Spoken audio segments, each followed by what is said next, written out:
We are now looking at Shloka 3 of the Vivekachudamani, and in the previous Shloka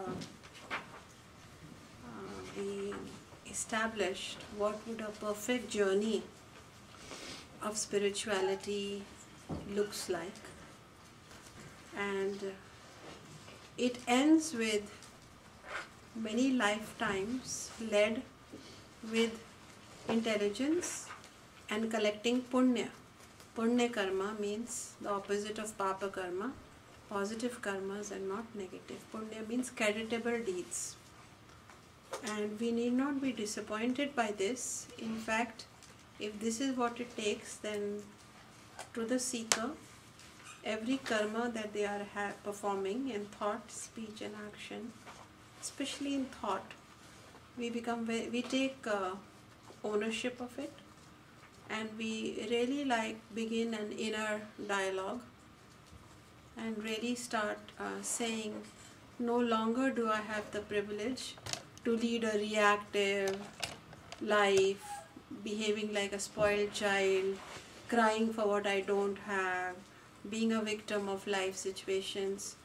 I no longer want to be a baddha. I no longer want to be the fish that is trapped. I am no longer happy with it. I can see that I am like the rat that is caught in the maze, and I want to find my way out. I want to nibble at this net that is catching me. So I have become a mumukshu.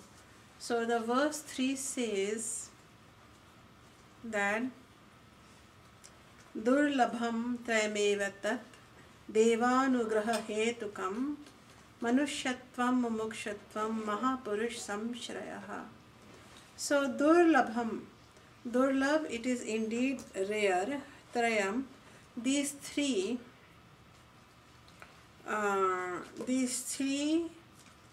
occurrences or synergistic occurrences occurring in the same lifetime are indeed rare in the spiritual seeker's life. Many people are trapped, but it is indeed rare to have, number one, manushvatvam. We have already talked about it, the human birth. Compared to the trillions of mosquitoes and billions of bugs and crores or multi-trillions of grasses, how many humans are there? So it is indeed rare, and we ourselves have gone through many yonis, many wombs, and now we are here. We are in this human birth, where the limbs can move at our command, and above all this mind, it can obey us when we start making it obey us. That's the only difference. So our senses seem to run amok, but we can control them and call them in when we want to. So this is a unique, latent faculty of the human being. And so the human birth is rare, and the other one is mumukshatvam. What is this mumukshatvam? We talked about it briefly. It is the goal of the Vivekachudamani. The people who are sitting here and may benefit and be glad that Shonyaji picked up a text to go through the satsang would be the ones who feel that wherever I go, after a while I am disappointed. Do you agree? Whatever I do, after a while I am empty. Whatever I touch, after a while it turns to dust. Whatever I invested, after a while it leaves me empty.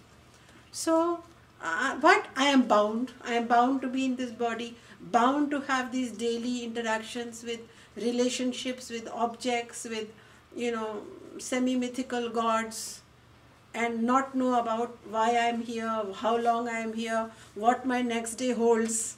Yet I have to keep up a positive chin up and somehow keep going, and if I cry too much, it becomes a problem. If I laugh too much, my voice cords can't handle it. If I cry, my eyes cannot handle it. If I am too emotional, my mind starts flooding. If I become too rigid, then I cannot feel. So where do I go? How do I behave? what can I count upon, what can I depend upon. This is a very, very difficult place. So what happens is most people behave as if nothing is wrong, there is no problem. They self-hypnotize themselves, they hypnotize others, and off we go running. Running for what? Chasing money, chasing sexual fulfillment, chasing sensual fulfillment, chasing emotional fulfillment, and chasing in the form of religion, God fulfillment. So I am running, I am empty, I want this, I want that, and so I am tired, so I can fall asleep exhausted, so that I can just have 7-8 hours of sleep, so that I can begin the chase the next day. Why I am chasing, what this chase is doing to me, even when this chase brings home the kill, does it satisfy me? These are questions I don't want to know. So I am hypnotized. I am self-hypnotized. I am behaving in a hypnotic manner, and therefore now I have hypnotized myself so much that I can even do crimes against humanity. I can even do crimes against my deepest value system. I can become a complete ball out of the bearing, just let loose with my desires.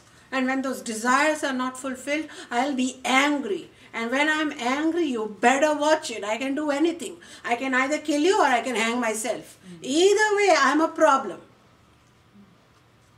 And so therefore this hypnosis is what becomes a kind of a disease. And so mumukshatvam is the one who says, I don't want to behave like this.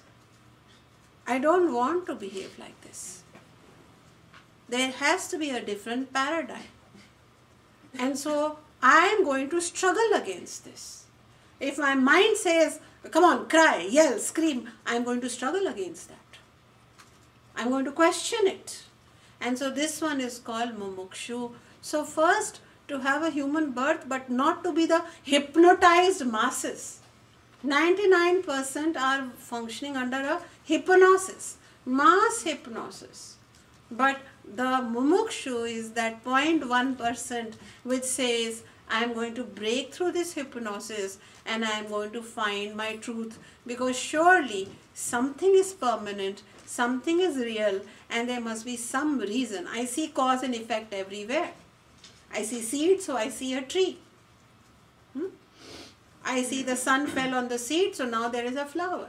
Cause and effect is happening. So I alone cannot be a random freak accident of the cosmos with the only one and only destiny of feeling frustrated, desiring, chasing, and then feeling frustrated some more. This could not surely be my only agenda, and during this process my cells age, my mind gets worn out, my relationships get fragmented, and at the deathbed I am empty and depleted. This surely cannot be so.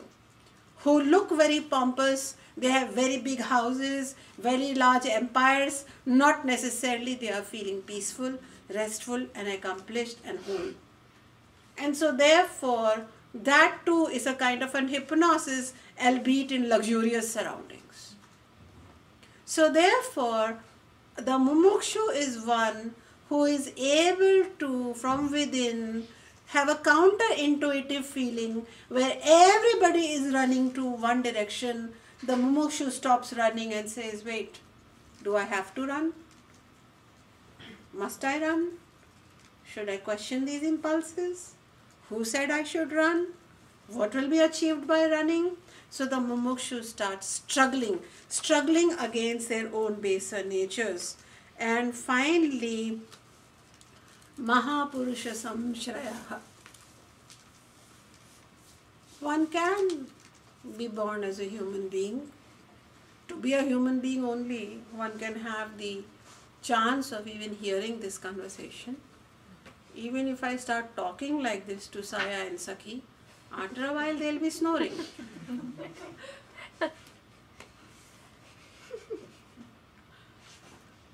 So they need different things. They need food, they need their mother's presence, they need a hand on their back, and that's all. Those are their needs. They are not less or more, but those are their needs. They are also bound. bound in the furry body, bound and dependent. If mom is late, they can't even open the refrigerator. They cannot even go outside. So they are more bound than anybody. They cannot complain if they have a toothache. They have to bear it. So they are bound. We are all bound. Some people, they don't know, and so they say, I am free. I'm 21-year-old and I am free. Okay, that's what you think. You are committing karmas that are bounding you like nobody's business. Okay, then I am free. Why? Because I have money. I have made my first million. No, now you have become very bound because you want to protect that million. You want to ensure people respect you for that million. I am free. I found the one who loves me. Now your complete bondage has started, because now you have to work very hard to ensure and to know daily by the minute status. Do you still love me? Yes, I do. Do you still love me? Go away. Do you still love me? I don't think so. Do you still love me? Can I remind you? No, I don't. No, you have forgotten. Bound. Completely bound. As long as we are dependent, we are bound. So the mumukshutvam comes to the few people only. In this whole group, few, one perhaps, may feel, I am mumukshu. This mumukshu doesn't feel the aspiration only during the satsang, but every minute of their life, they question that life. And a great unease begins in them. A great quest begins in them. And then this quest makes them feel a little bit disillusioned with the world. They are performing. They are being moms, dads, bosses, secretaries, employees, politicians, leaders, followers. They are performing their roles. But whereas the average leader gives a heavy speech and sleeps after eating a good leg of lamb saying, what a speech I gave, and is full of their leadership ego. But the mumukshu will wonder who spoke and who heard and what happened and why this was said. And who spoke? So you see, the mumukshu is now changing and questioning this paradigm. And this doesn't have to be, this mumukshutvam cannot be ingrained by a teacher into the student. The mumukshutvam comes over several lifetimes of suffering. After several lifetimes of useless self-hypnotizing in a world that is full of hypnotized and hypnotizing people to each other. When the mass madness can no longer be swallowed, when projections, illusions, crimes against self and the world can no longer be applied and appropriate, at that time every journeying Atman starts questioning its truth. Is this it? This is why I have come? To manipulate and beg for love? To fight power games? To have a full extended family and feel lonely? To have so much humanity around me and yet feel stricken and abandoned? What is my reality? So mumukshutvam comes into that human being who has suffered enough but wants to suffer no more. It is not a trait that can be introduced by a teacher. Come on, you should be a mumukshu. One can try. One can teach this entire 580 shlokas. One can put in one's energy. But to some, this will sound very nice temporarily for the 40 minutes, 50 minutes. But in the next 30 minutes, the memory will recede and the hypnotic behavior, hypnotized behavior of default behavior, likes and dislikes, prejudices, angst, buried desires that keep coming up like a snake will rule the day. So teachers wait for mumukshu. However, not every mumukshu is fortunate to find a teacher who gives the map. So to be a mumukshu and to walk around the world feeling like I have no answers, at least it is better than the hypnotized one who is drugging themselves away with food, sex, drugs, power and power play. At least the mumukshu will start questioning. But not every mumukshu will find a maha purusha. Who is a maha purusha? Maha purusha samshraya means maha purusha will be somebody with a large intellect and an open heart. Not just intellect. There is a definition later we come across of these teachers in the Vedic tradition. They cannot only be intellect. They also have a heart. Because only the one with a big heart will bother to sit down and remove the ignorance of somebody.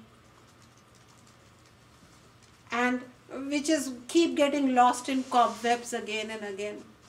Only somebody with an open heart will not take it personally.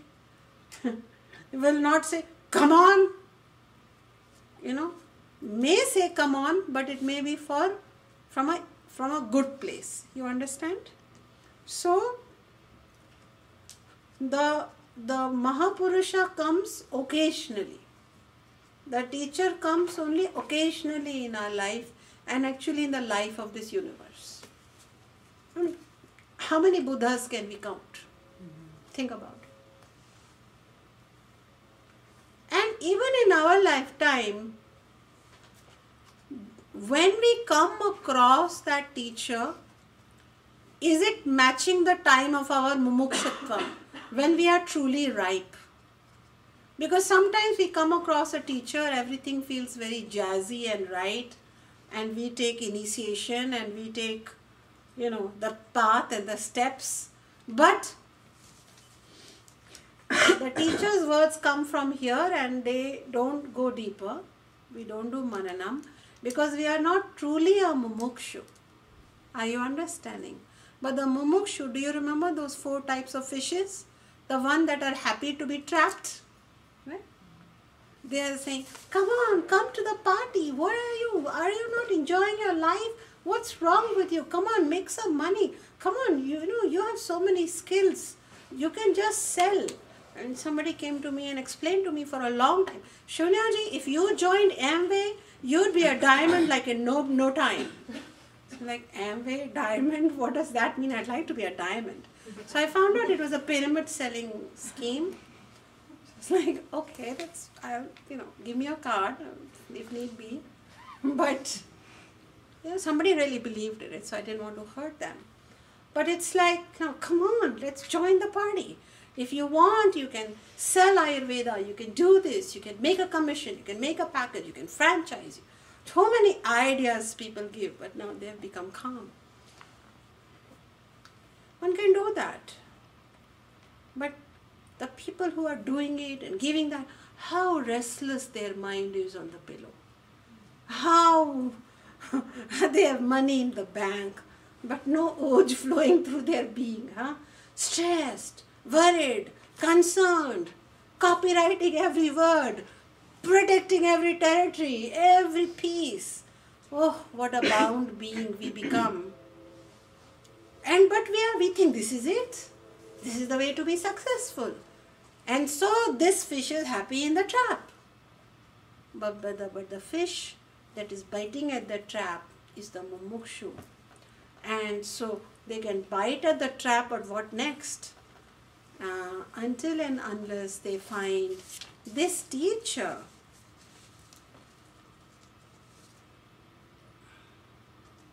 Now teacher can be, all of you have had teachers. So at that time, you are a mumukshu, you are a human, you are a mumukshu, and in that angst, in that struggle, if you find a teacher, the teacher will help you make use of that angst. Otherwise, you will just become a bitter, disillusioned, cynical person saying the world is full of awful people. The world is full of, profit-driven world and lobbies. These corporations are very bad. If you've got all caught up in this is bad and this is good and this is right and this is wrong, this is more of the fish being trapped. Do you agree? But the teacher will come and say, there is nothing bad or good. Don't get caught up in that gossip. What feels good today may be bad tomorrow. What is bad today may be good. Shh, come this way. Go inside. Close your eyes. We don't even have to worry about all of this. This is just the field that we live in. Don't take it for real. Just do your best. Every time you make a guest appearance in the world, be well dressed, have noble values, mostly duck and come back. Don't nogger your head everywhere. Here we are charged, especially now that we are holy. Now that we are mumukshu but without a teacher. What a bad lobby that is. How wrong this is. My teacher is the better teacher. And that, a whole new spiritual ego. The fish is now bound in glittering net. So that time, when I mean teacher, I mean real teacher who opens our eyes with the knowledge. This is called Devanugraha Hetukam. Devanugraha. Here, this great rational teacher Shankara remembers the divine. Brahman, that ultimate. And from there it was meant to be that this soul will be relieved from obligations of having to go through this journey again and again and again, which makes no ultimate sense. An existential question mark to our journey. And now the teacher will lay the right seeds of jnana, knowledge, in the mumukshu, making their human birth worthwhile and their life purpose, which is to realize their divine self. We have not been born here to have so many stocks and to have so many sons and daughters and to have so much property. All that is just by the way. Do you remember how many candy cones you have had? Is something called candy cone? Do you remember? No. Because in your mind it is by the way. But you remember how many houses you have bought. And you especially remember if you have bought no house. That feels really bad to you. Because you have given too much significance to it. So houses, life partners, joys and sorrows, ups and downs, some promotion, some demotion, some approval, some criticism. This is all candy cones, by the way. Blue flavor, red flavor, green flavor. Some you like, some you don't like. But the purpose of the human birth, Shankara, Vedanta is saying to us. Vedanta is saying, you fool, you are forgetting. You are not an ordinary creature. You have the entire divinity hidden within you. Do you want it to remain hidden while you stay distracted and acting out, reacting, misbehaving, complaining, dying, then being reborn, then being cute, and then being cute only temporarily because then soon aging begins and nobody thinks you're cute, and then by the time we die you're pretty much ugly because everything is worn out. And then if we remind those people, but you thought I was cute 60 years ago, oh, get on with it, time has moved on. So what happens is that it's okay. Vedanta says the mumukshu understands the larger cycle and then leads it from a place of knowledge and not from this place of holding on to everything. Then the mumukshu is also a mother, mumukshu is also a father, mumukshu is also a leader, mumukshu is also a teacher, mumukshu is also a doctor, mumukshu is also a president, mumukshu is also a rishi. Oh, that's great if the mumukshu ends up being a rishi. But the mumukshu can play all the roles of life, but if this mumukshu has maha purusha samshraya, a teacher to guide the way, because the mumukshu is a fish that is biting, so it gets caught. Sometimes it starts biting each other, sometimes it bites the wrong place. So the teacher says what is trivial and what is important, what is eternal and what is non-eternal, what is permanent, what is transitory, what you should pay attention to, what you should just pay attention to turn inwards basically. So it is the teacher's job, a living teacher's job, to do that. And so these three things, human birth and mumukshatvam, the struggle for spiritual, the struggle for spiritual ascendancy, for truth, for liberation, and recognition of the bondage. You know, when people fall in love, they start radiating all these colors. And teachers like me wait, okay, now 6 months later I have to counsel this person. More work for me. Why? Because things will change. You see? So, but when Vedanta knowledge is there, when the teacher, mumukshu, will struggle against this, why am I becoming infatuated with another body full of urine, stool, dhatus, mala, and a crazy mind with rajas and tamas? What is there? What is there? Sorry, I am not anti-love. I am talking about a very big love here. We are rejecting ourselves to be infatuated by someone in the total hypnosis that this someone will protect us and save us. When we ourselves could not protect ourselves, why are we candidates for someone else to protect us? You tell me that. Not possible. It is against the law. But when we truly are able to love ourselves and we truly are able to protect ourselves, when we are full, we will attract what?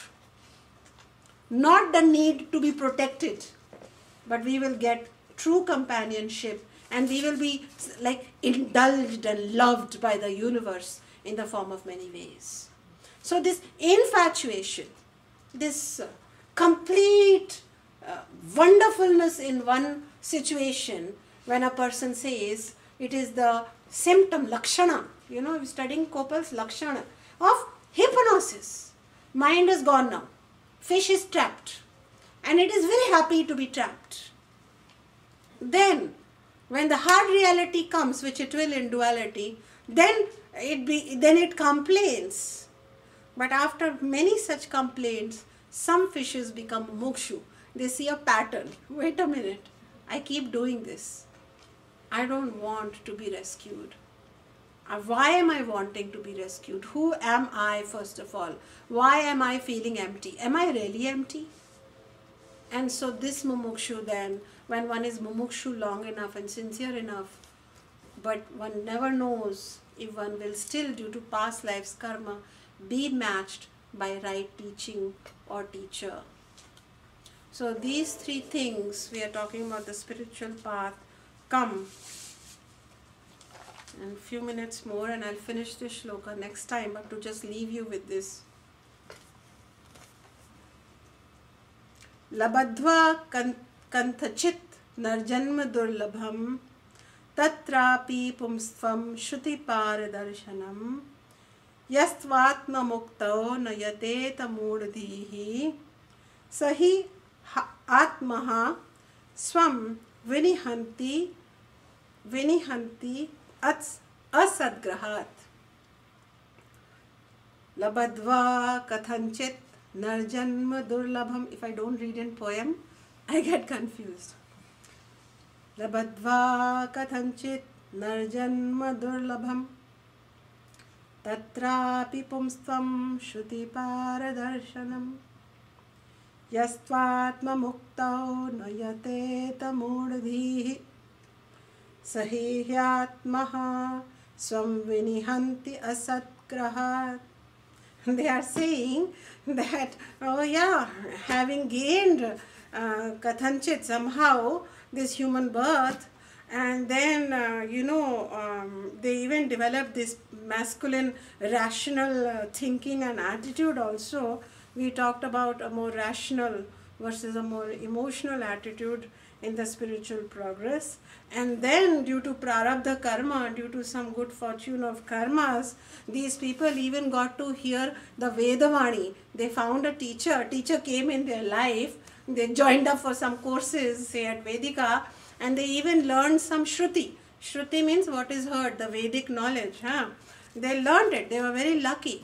But that doesn't mean that, now they will make it and they will really stop their suffering and turn the inner button on of that, unalloyed bliss. So they may get the knowledge of the scriptures, but the one who does not do internal striving, internal sadhana for this self-realization in spite of all of this, then they are committing suicide.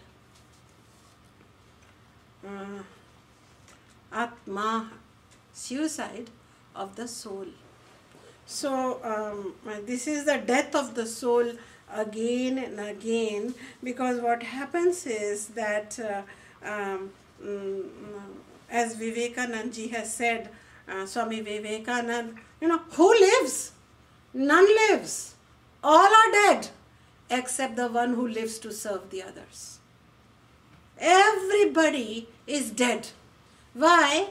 Because due to lack of this internal spiritual work, what happens is this fool, Moodadhihi, this fool, Shankara is calling such a buddhi mooda, that you got human birth, you got a teacher, you were given the knowledge, and yet you did not do any internal work, you did not do any internal housekeeping, you did not make any effort.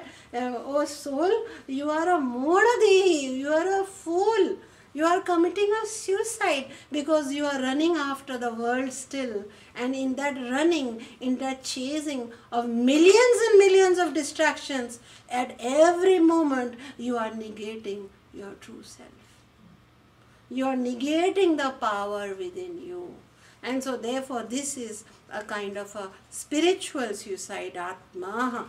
And this occurs because in spite of these good fortunes of things coming our way, there are many people